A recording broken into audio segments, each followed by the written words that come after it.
Game feel is all about impact. It's about simulating the screen-tearing speed of Thumper, the booming bass-boosted bravado of Doom's weaponry, and the synesthetic trance induced by the music of Rez. As Steve Swink describes in his seminal book of the same name, game feel is about maximizing the output of a player's inputs and viewing games as tactile playthings that respond to our actions.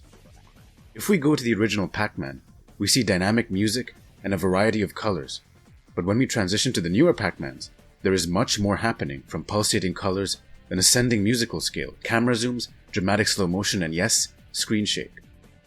Pole position was impressive at the time, leveraging relative position, linear perspective, and a low viewing angle to simulate speed, but compare that to Burnout, which adds more objects in the world, high-fidelity graphics, dynamic music, a boost system, and screen blur to maximize our sense of visceral engagement.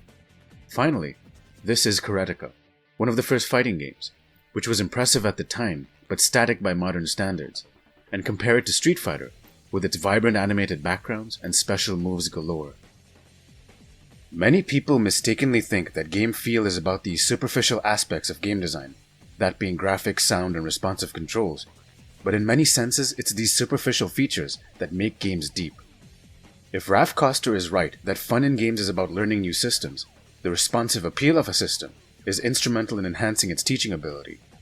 There is a reason children play with brightly colored objects that make a whole host of peculiar sounds, because this is the infant assembling a rulebook about how the universe works, and fun and whimsy is what drives this all.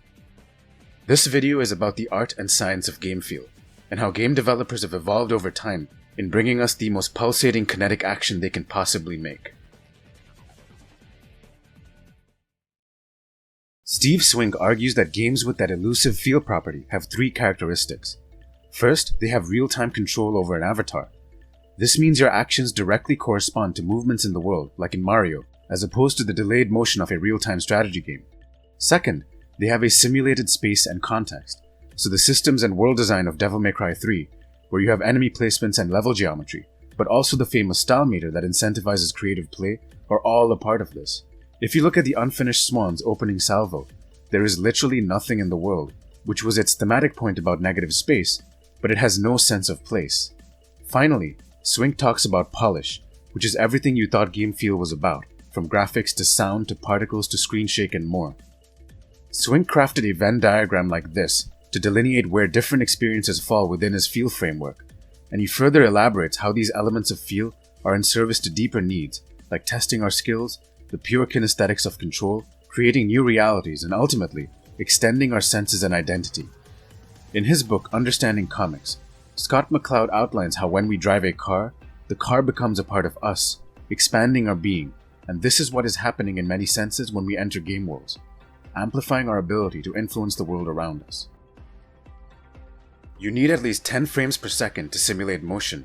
Actions need to respond under 100 milliseconds to create a sense of continuity, and the overall perceptual feedback loop needs to be less than 240 milliseconds to simulate direct control. This is the perceptual feedback loop that scientists have figured out, that mediates direct feedback, as our senses create perceptions that are interpreted by a cognitive hardware, which transmits messages to our motor system, which then activates a muscle group. This entire correction cycle is 240 milliseconds, and immediately tells you why certain games feel more responsive than others. In his GDC talk, Design in Detail, the speaker talks about why Call of Duty is consistently the industry leader when it comes to game feel, as they preserve a buttery smooth 60 frames a second and have a quick response time that makes everything feel precise and immediate. Compare that with Killzone 2, with its weighty controls, lower frame rate, and slow responsiveness. Now Killzone 2 was going for a more grounded feel, with a weighty aesthetic, so it doesn't make it worse, but this just illustrates the principle clearly.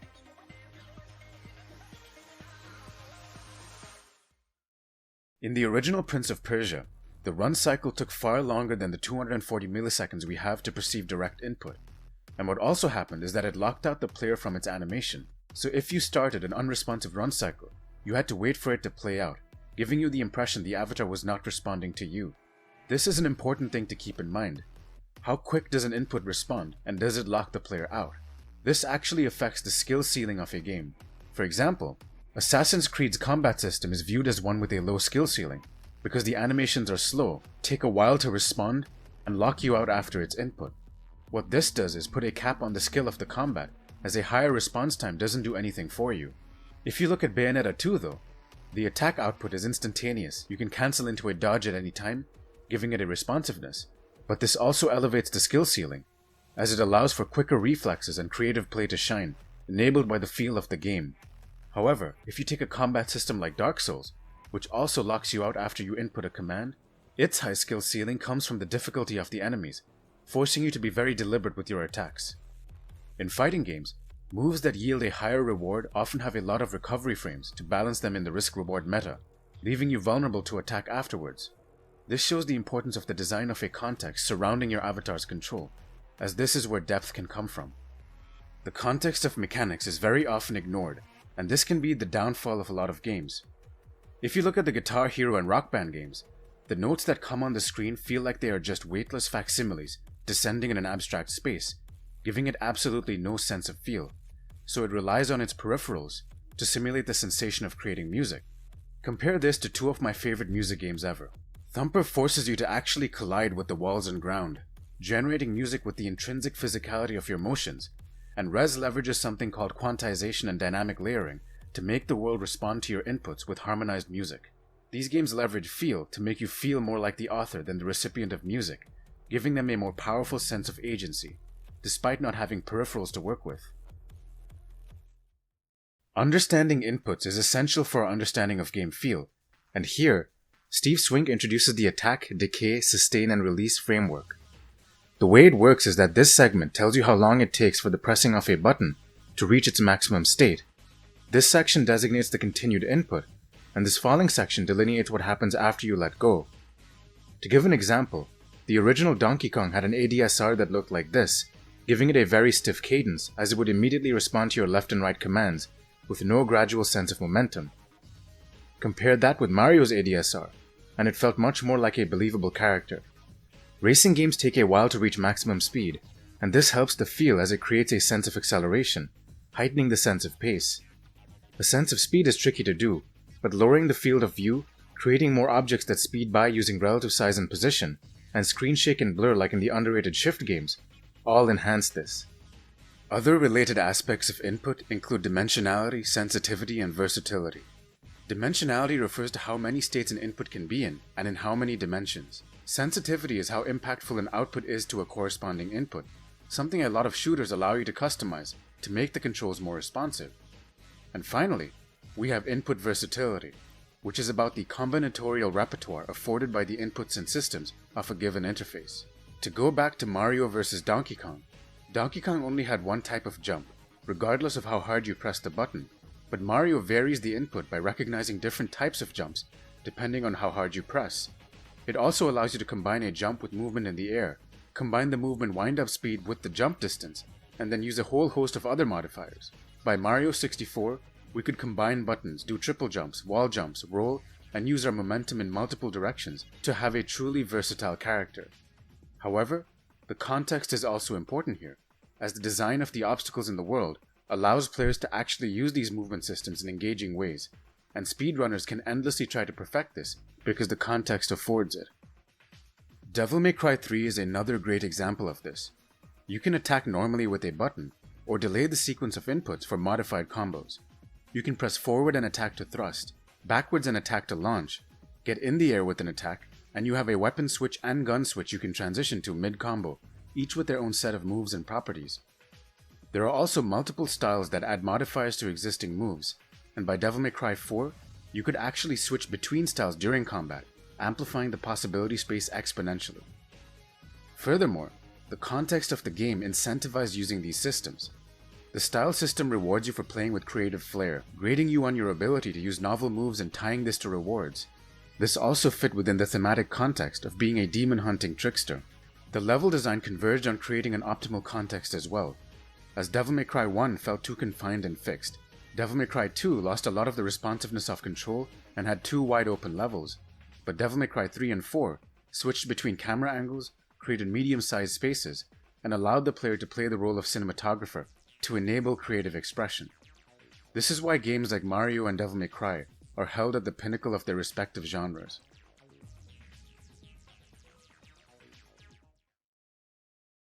Now we can turn to what people are more familiar with when they think of game feel, that being polishing effects.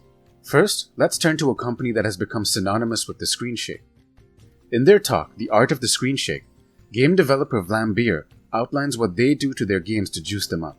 They are the creators of games like Luftrausers and Nuclear Throne, and we see a lot of these lessons applied to their games. They walk the audience through making a standard shooter feel much better. They added basic animations and sound, lowered the HP to amplify outputs, increased the rate of fire, added more enemies, created bigger bullets, added muzzle flash, impact effects, enemy flash, knockback, object permanence, screen shake, strafing, more bass, explosions, and giving the player the ability to walk through the carnage, something the game Hotline Miami did.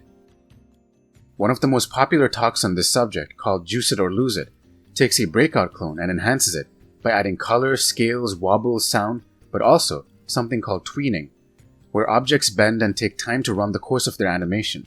This is a version of the technique squash and stretch seen in animation. There are 5 broad categories of polishing effects that designers can leverage. There are animation effects, which amount to squash and stretch, timing, and also adding emphasis through characterization in a game like Crash. There are visual effects, like the voxels that spurt out of enemies in Resogun. We have sound effects, like the satisfying grind in Tony Hawk. Cinematic effects include screen shake, dynamic camera angles, and slowdown effects. And tactile effects include rumble, and more rumble. However, all these polishing effects have to be considered in the context of the systems that exist in your game, which is where we will turn to next. In their GDC talk called Action Without Borders, Platinum Games introduces an interesting dichotomy in design. They call this dichotomy the difference between functional and situational design. And broadly speaking, it's the difference between a good feeling and expressive mechanic and one that makes sense in a certain context. A game that's purely about giving players expressive options to play is using functional design, but one that embeds its systems to create a specific scenario is leveraging situational design. Which is better? Well, it depends on the aesthetic of play you want to deliver on. Expert-level combo creators in Devil May Cry 4 love the expressive repertoire of Dante's moveset, so that they can creatively craft absurd combos. Halo limited the use of guns to 2 at a time. However, what that did was actually enhance the context and meaning of the play space, as it asked the players to make interesting risk-reward decisions with regards to their weapons, unleashing more strategic depth than a situation where a dominant solution may arise. Sid Meier called games a series of interesting decisions, and in his GDC talk, he outlines how risk-reward decisions and long-term and short-term decisions permeate all games. The idea here is that there is no dominant solution, enabling a creative possibility space that sometimes strategically employs constraints. I've spoken about how other dynamics like rock, paper, scissors seen in fighting games, match 4 dynamics seen in RTSs, and Yomi, seen in any game where you have to read and manipulate opponents, is also instrumental in creating depth. And this is all part of Meier's observations and the importance of situational design. In his talk, Meaningful Choice in Game Level Design, Matthias Worch talks about how something called Orthogonal Unidifferentiation in Doom, where different types of enemies exist on 2 2D axes of either hit scan and projectile, or ranged and melee, create priority puzzles that gives players a meaningful context to express themselves in. Games from Dead Space to Geometry Wars to Devil May Cry all create similar prioritization puzzles, and game feel can enhance this. Are you preventing dominant strategies? Are you creating interesting enemy variation with unique gameplay? Do the systems in your game create risk-reward, long-term, short-term, and interesting Yomi scenarios? These are all questions you can ask yourself, but the well runs much deeper. Layers of depth are unlocked as difficulty rises and mechanics combine in a context, like how Bayonetta's dodge offset, Devil May Cry's jump cancelling, and Vanquish's boost dodge all emerge out of the mechanical substrate of each game. Virtua Fighter may only have a few buttons, but you can combine these buttons to multiply the inputs incredibly, and the mechanical context unleashes such powerful levels of Yomi that most players who play that game can tell who they are playing immediately, because of how precise the system is. Nier Automata has excellent feeling combat, but the RPG systems in the game sometimes conflict with the situational design, because you find yourself way too overleveled or underleveled for certain sections, undermining the skill-based strengths of a precise feeling combat system. Again though, it depends on the aesthetic of play you are going for. Skill-based players may have been annoyed by this, but players who love character building and grinding may have appreciated it. So the situation is not just a play space, but also the players you are creating the game for. Differential sounds, animation, and effects can cue players into enemies and threats, and the impact of weapons and polishing effects can steer them in certain directions.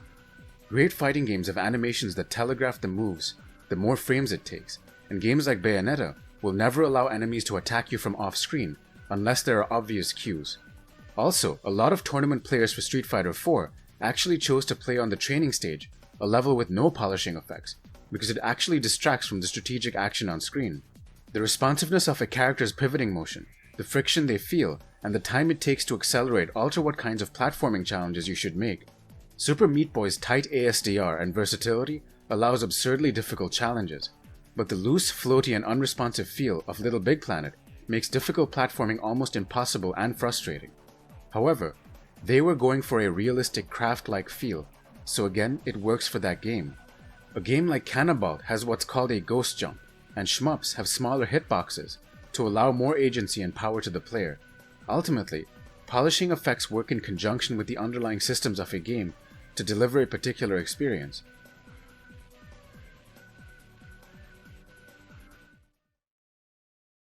Space Invaders created an escalating sense of difficulty by having enemies get faster as the game progresses. As with most great discoveries, this was a mistake, and gave us a glimpse into the flow state, a phenomena where a sense of engagement is preserved only when the challenges you confront rise in proportion to your abilities. This birthed the idea of tension being at the core of fun. The escalating difficulty of Tetris and the rise of tension in an Uncharted set piece owed their structure to this mistake. Pac-Man popularized the power-up, an instance where a state change can happen, allowing a transformation of the dynamics in a play space. Finally, the scoring and leaderboard system pioneered by early video games are mechanisms that incentivize players to play in the most fun way possible. Tension, power-ups, and scoring systems live alongside all the other tools I've mentioned. SSX is a fantastic feeling game. It has crisp controls, fluid animation, dynamic graphics and sound, and a kinetic sense of speed that sends you hurtling down a track. What really makes it pop though, is how there is a boost system that incentivizes taking risks and doing incredible moves off ledges, and linking them together in a combo. If you chain moves together well enough, you enter tricky mode, where you are given indefinite boost, new moves, and the music gets more dynamic, layering in additional parts of a track. However, this state is predicated on you continuing the combo. Great players can chain their tricky down the entire mountain, and the systems that exist leverage feel and all its tools to incentivize this absurd risk-taking. Getting players to play in the most fun way possible is what this type of design is all about. Doom has what is called push-forward combat, which was devised to incentivize aggressive play. You get more resources for close-up glory kills, the AI is less likely to hit you if you are moving, and the momentum of the music, the level design, and the configuration of the enemies gets you to maneuver frenetically through the environment, letting you experience the breadth of fantastic guns and combat scenarios in that game, all while preventing static forms of play. Vanquish is an absolutely fantastic feeling game too. The boost system allows you to power across the map with blistering speed, but you can couple this with the slow motion system that allows you to dive and trigger a John Woo-inspired moment to coordinate your attacks. The game system gets you to consistently keep moving, and ironically, being forced into cover is the punishment for not playing the right way. Vanquish also has a scoring system that allows high-level players to use these systems in more creative ways, throwing grenades, then jumping out of cover to shoot in midair, before sliding across the battlefield whilst laying into another enemy before finishing them off with a melee kill. Bulletstorm combines a scoring system with emergent design to make its battlefield an incredibly creative play space. You get points for novel kills, and you have tools like your slide and leash that can be combined with an assortment of armaments that reward you for playing around with your enemies. Why just kill someone when you can slide into them, launching them into the air, and then use your leash to pound them into the ground, creating an area of effect attack that takes out everyone around. Burnout does something similar for racing games, allowing you to smash into opponents to kill them, traffic check other cars into enemies, move your car even after you are killed to get a post-death takedown, and layers in a boost system with particles, dynamic music, and an unmatched sense of speed to create one of the best feeling games ever made. At a high level, pacing a game is also instrumental in ensuring the player feels engaged. The visceral sense of engagement needs to exist at all levels of a game. Uncharted 2 has a sequence where you go from solving quiet puzzles to a shootout, to a narratively compelling sequence, to an emotionally draining cutscene, then a quiet section right before it propels you into one of the greatest set pieces in all gaming. Devil May Cry 3 expertly shifts between environmental navigation, combat puzzles, and boss fights, crafting a fractal structure in each of its missions that is isomorphic to the overall flow. The end of each act of the game is punctuated with an intense and difficult boss fight with your brother Virgil. Games are experiences, and managing a player's emotional arc is an important part of crafting engagement.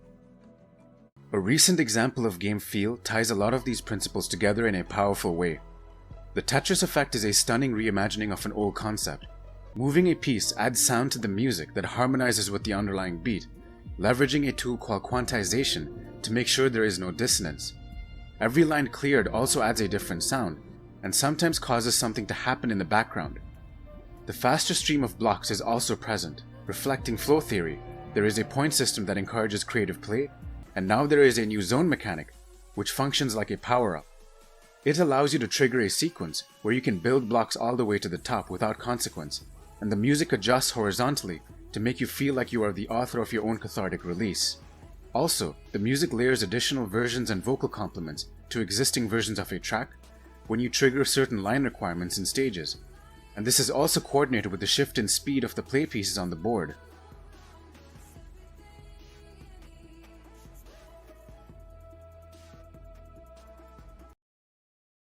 Game feel is that elusive property that makes playing games fun, visceral, and engaging. Whether it be through precise mechanics, dynamic music, pulsating visual effects, or robust gameplay systems, juicing a game can make the simple act of interacting with a system a joy. The medium might be maturing, incorporating more nuanced and deep explorations of stories and ideas. However, game feel does not necessarily conflict with this either. Game feel is also important in recreating reality and crafting a sense of immersion, so its application is much broader than first glance. Regardless, game feel's most enduring capacity is to create games about pure, unadulterated fun, the purest expression of our undying impulse to play.